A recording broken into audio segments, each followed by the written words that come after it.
Aujourd'hui, on va revenir sur la déclaration du ministre de l'économie il y a quelques jours que je pense vous n'avez pas pu rater.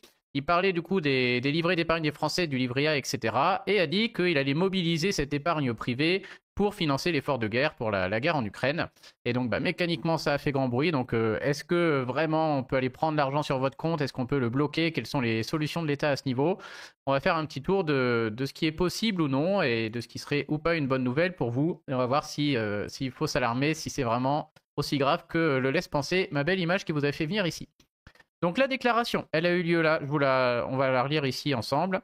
Nous allons mobiliser l'épargne privée. Je ne suis pas sûr qu'un livret dédié soit une solution parce qu'il y a déjà beaucoup d'outils d'épargne qui existent, que ce soit les fonds du livret A, etc., ou les fonds qui sont sur l'ensemble des véhicules d'investissement gérés par les banques, par les assureurs, les gestionnaires d'actifs. Ça, c'est les assurances vie, votre PER, ce genre de choses. C'est surtout cette épargne que nous souhaitons mobiliser afin que, effectivement, les Françaises et les Français participent à cet effort qui nous permettra d'assurer la sécurité de notre pays.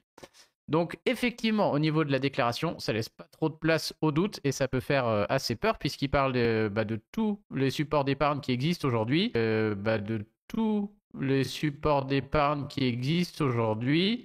Et on comprend clairement qu'il souhaite mobiliser cette épargne. Le fait qu'il parle des Français, il n'y a pas trop de doute qu'il parle de nous et du fait qu'on mobilise cette épargne. Donc qu'est-ce qui peut se passer?